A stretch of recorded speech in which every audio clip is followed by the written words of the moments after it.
Class 10th। आज हम हिंदी में चैप्टर पढ़ेंगे गोश्री नगर से श्रीनगर। गोश्री नगर कोचीन को कहते हैं। कोचीन मीन्स केरल का एक शहर। कहाँ? केरल और श्रीनगर तक की बात हम इस चैप्टर में पढ़ेंगे। इसके लेखक हैं doctor N.E. Vishwanath Iyer. Basically जो ये लेखक हैं वह उनका जो सबसे महत्वपूर्ण योगदान है हिंदी में वह है आपके अनुवाद का। वह दक्षिण भारत में हिंदी के बहुत बड़े फेमस नेम है और वह प्राध्यापक रहे हैं, विभागाध्यक्ष रहे हैं केरल विश्वविद्यालय में और उन्होंने ढेर सारे अनुवाद किए हैं। मलयालम, तमिल का हिंदी और अंग्रेजी में अनुवाद और हिंदी का प्रचार प्रसार जो दक्षिण भारत में हुआ है उनमें भी इनका एक बड़ा योगदान रहा है। इस यात्रा वृत्तांत में लेखक ने भारत के एक विशाल छोर कोचीन से श्रीनगर तक की मनोहारी और रोमांचक यात्रा का वर्णन किया है। यात्रा के दौरान हिमालय का पर्वतीय सौंदर्य, छोटे बड़े हरे मैदान, डल झील के शिकारे तथा प्राकृतिक मनोहारी दृश्य पर्यटकों को अभिभूत करते हैं। इस अवर्णनीय अद्वितीय आनंद को स्वयं अनुभव करके ही जाना जा सकता है। प्रस्तुत है ये एक यात्रा वृत्तांत है। प्रस्तुत है यात्रा वृत्तांत। विशाल भारत के दो छोर हैं, कन्याकुमारी और हिमालय। कन्याकुमारी की सागर तरंगे अपने मंद हास से हमें चकित करते हैं। मंद हास मीन्स स्माइल। सागर के झाग को देखते देखते मन में आया, सागर का झाग भी बिल्कुल वाइट होता है, कि एक बार कश्मीर की बर्फीली चोटियों की झांकी मिले तो कितना अच्छा हो। यात्रा साहित्य में भी कश्मीर का वर्णन पढ़ते पढ़ते यह इच्छा बार बार उभर उठती है। साहित्य जगत में कश्मीर का जितना ज्यादा वर्णन मिला है और किसी जगह का शायद नहीं है। सुंदर जगह भी है। बहुत से लेखकों ने अपने अपने ढेर सारे विचार कश्मीर पर लिखे हैं। ईश्वर की इच्छा मुझे कोरी कल्पना से ही संतुष्ट रखने की नहीं थी। उसने कश्मीर को सचमुच देख लेने का सुयोग दिया और एक दिन गोश्री नगर मीन्स कोचीन से मैं श्रीनगर के लिए रवाना हो गया। कश्मीर का नाम प्रत्येक भारतीय को लुभाता है। किसी ने यहाँ तक कहा है कि पृथ्वी पर अगर कहीं स्वर्ग है तो वह यही है। कहा जाता है आज जहाँ घाटी है वहां पहले सतीसर झील थी जो पर्वत की बर्फ के पिघलने से बनी थी। महाभारत काल से ही कश्मीर शासकों की गाथाएं मिलती हैं। आगे प्रामाणिक इतिहास के युग में सम्राट अशोक ने कश्मीर में अनेक बौद्ध विहार एवं स्तूप बनवाए थे। इतिहास की लंबी परंपरा में सम्राट ललितादित्य का नाम विशेष रूप से उल्लेखनीय है, जिसका साम्राज्य बहुत ही समृद्धशाली था। वे संघ साहित्यकार और कला प्रेमी थे। यह है हिस्ट्री कश्मीर की कि महाभारत युग से कश्मीर के बारे में कहीं ना कहीं कुछ ना कुछ लिखा है और जहां ऊंची ऊंची पर्वत श्रृंखलाएं हैं वहां सतीसर झील हुआ करती थी और वह अब वहां पर पर्वत श्रृंखलाएं हैं, घाटी है। और सम्राट अशोक ने भी वहां पर ढेर सारे बौद्ध विहार और स्तूप बनवाए थे और ललितादित्य वहां के सम्राट थे जिनका शासन जो साम्राज्य था वह बहुत ही समृद्धशाली था और वह साहित्यकार और कला प्रेमी भी थे। कोचीन से श्रीनगर की लंबी यात्रा में रेल द्वारा अनेक प्रदेशों से गुजरता हुआ मैं जम्मू तवी पहुंचा। जम्मू के पर्वतीय नगर से श्रीनगर की बस में बैठते समय मन जोशीला था। अब डायरेक्ट वह कोचीन से जम्मू तवी पहुंचे, वहां से फिर बस से उन्हें श्रीनगर जाना था। प्रभाती पवन में चुभन भरी शीतलता थी। सोचा कि 5-6 घंटे की यात्रा होगी, मगर 12 घंटे की यात्रा की बात सुनकर पहले कुछ घबराया जब सुना कि एक ही चालक पूरे 12 घंटे चलाएगा तब तो और भी शक पकाया, क्योंकि चालक को नींद आ जाती है। जो ड्राइवर होता है 12 आवर्स वो ड्राइव करेगा। एक तरफ ऊंचे पहाड़ों से भारी पर्वतों के लुढ़क कर गिरने की संभावना, लैंडस्लाइड्स होते हैं उन रोड्स में। दूसरी तरफ जरा सा फिसलने पर पाताल में बहती चिनाब की तीव्र धारा में गिर जाने का भय। रास्ते बहुत पतले हैं, एक तरफ ऊंचे पहाड़ और एक तरफ खाई रहती है। वैसे पहाड़ी पथ पर बस के चलने की आदत केरल वासियों के लिए नई नहीं है। कालीकट और कैणूर से मैसूर का रास्ता इसी तरह का है। केरल वाले भी ऐसे ही पहाड़ी रास्तों पर चलने के आदी हैं। वेस्टर्न घाट पड़ता है। कोट्टायम से तक्कड़ी का रास्ता भी कम पहाड़ी नहीं है। वहां कभी कभी इक्के दुक्के जंगली हाथियों के आक्रमण का भी डर रहता है। तो भी हिमालय की गोदी में जितनी विकट दशा है उतनी अन्यत्र नहीं। रास्ते में देखा कठोर प्रकृति से संघर्ष, समझौता और प्रेम करके कितने ही मामूली लोग अति दुर्गम ऊंचे पर्वतीय प्रदेशों में भी कृषक जीवन बिताते हैं। वहां पर खेती ना के बराबर होती है, लेकिन फिर भी खेती करते हैं लोग। जंगल में मंगल करते हैं। रास्ते में बीच बीच में छोटे छोटे कस्बे आते हैं।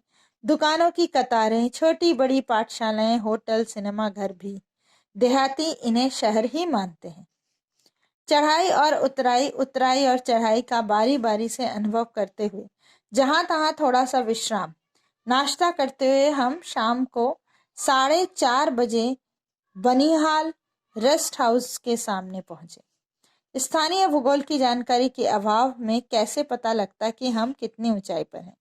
यहाँ जलपान और विश्राम में पहले से अधिक समय लगा, तो कुछ देर चहलकदमी करता रहा। छोटी छोटी जरूरी चीजें सारे देश को कैसे एकतामय कर देती है।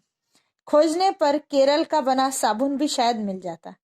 बस अब तेज चाल से जवाहर सुरंग की ओर बढ़ी।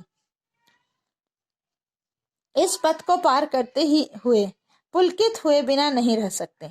इंजीनियरों की अद्भुत प्रतिभा, अदम्य साहस और कार्यशक्ति ने इस दुर्गम पर्वत में विशाल सुरंग पथ बनाकर कश्मीर और शेष भारत का पथ पूरे वर्ष भर चलने लायक बना दिया। पहले कश्मीर और जो शेष भारत है उसके बीच बर्फ जब पड़ती थी तो रास्ते बंद हो जाते थे।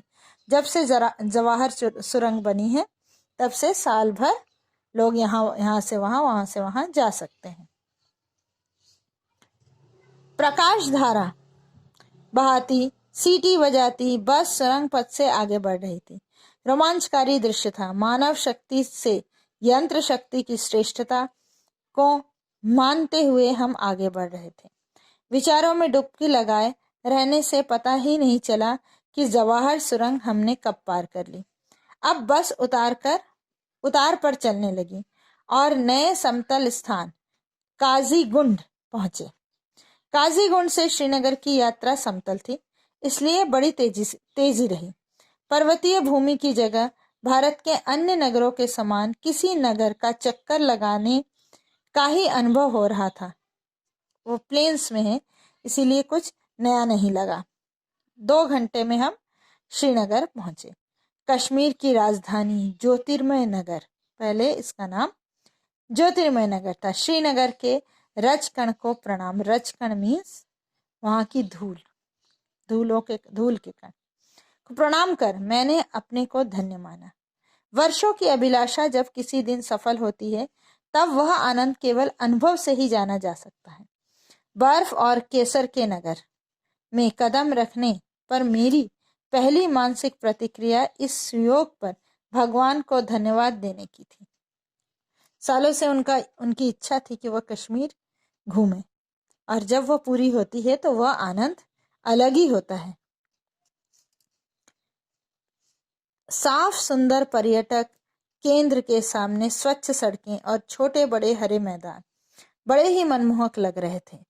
नगर के बीच बहती झेलम, जगह जगह उसे पार कराने वाले अनेक पुल, जिन्हें कदम कहते हैं। पुलों को क्या कहते हैं? कदम। दिखाई दिए। पहले स्त्री पुरुषों का लंबा कश्मीरी चोगा, ऊनी कपड़े, पगड़ी, टोपी आदि देखते समय अनावश्यक लगते थे। पहले जब हम सच में जहाँ नहीं पहुंचते वहां का जो ड्रेसअप देखकर लगता है कि इन्होंने कितना ड्रेस पहनते हैं, लेकिन वहां जाने पर समझ में आता है। मगर इस भूभाग की जलवायु का प्रत्यक्ष अनुभव करने पर इनकी जरूरत प्रामाणिक हो गई। कांगड़ी की आवश्यकता भी विदित हुई। कांगड़ी छोटा सा एक चूल्हा जैसा होता है जो कि कश्मीरी लोग लेके घूमते रहते हैं।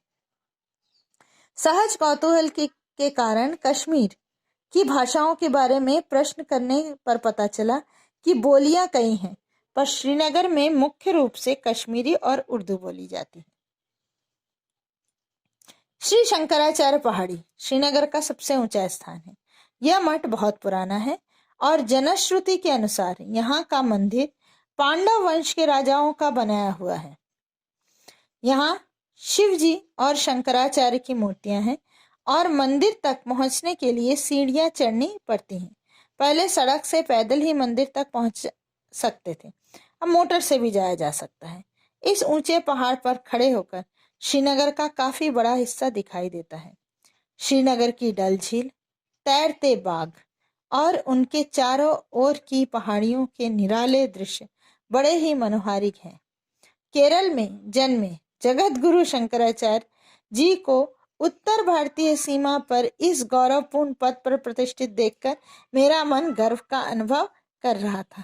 केरल में जन्मे शंकराचार्य का मठ भी श्रीनगर में सबसे ऊंचा स्थान है, तो लेखक का प्राउड फील होना बनता है कि वो भी केरल से थे और शंकराचार्य भी, और शंकराचार्य को इतने ऊंचे स्थान पर बैठाया गया है। यहाँ पर एक जगह आया है तैरते बाग। कश्मीरी क्या करते हैं कि नावों पर खेती करते हैं, थोड़ी सी मिट्टी डालकर, और उसको डल झील में सब्जियां वगैरह उगाते हैं, कुछ भी फल छोटी सब्जियां ज्यादा, और उसको इधर उधर बांध के रखते हैं। कभी कभी खेते भी हैं, वह फूल भी उगाते हैं और बड़े ही सुंदर और मनोहारी लगते हैं झील में। पहाड़ी से उतरकर सड़क पर आया तो सामने डल झील में शिकारे, ये इनको शिकारे कहते हैं, शिकारे मीन्स छोटी नाव, हवा के झोंकों से झूम रहे थे। डल झील कश्मीर की जान है, शायर इसकी तारीफ करते नहीं आघाते। छायाकार इसकी रंगीन छवियों को भिन्न भिन्न कोणों से अब भी उतारते रहते हैं। प्रथम दृष्टि पर मेरा मन कहने लगा, कोचीन की विशाल झील के सामने ये कुछ भी नहीं। सही बात है, पर पहाड़, बर्फ, झील की नौका यात्रा, हाउस बोट आदि अनेक प्रकार के आनंद एक साथ ही एक जगह मिलते हैं तो कश्मीर में। डल झील उसका मुख्य केंद्र है। जब हम डल झील पहुंचे तब सांझ हो गई थी, अतएव सैर करने वालों की भीड़ छट चुकी थी। इक्के दुक्के शिकारे ताल गति पर चप्पू मारते भिन्न भिन्न दिशाओं में भटक रहे थे। शाम हो गई तो अब फिर घूमने का नहीं रहता क्योंकि ठंड पड़ने लगती है। लेखक जब पहुंचे तब शाम हो गई थी। एक ही दो शिकारे तैर रहे थे। एक शिकारे का मल्ला हमें घुमाने को तैयार हो गया। सिर पर कश्मीरी टोपी, दुबला पतला तन, छोटी पतली दाढ़ी, साधारण कपड़े, वह डांड मारने लगा और चंद मिनट ही बीते होंगे कि साथियों को आवाज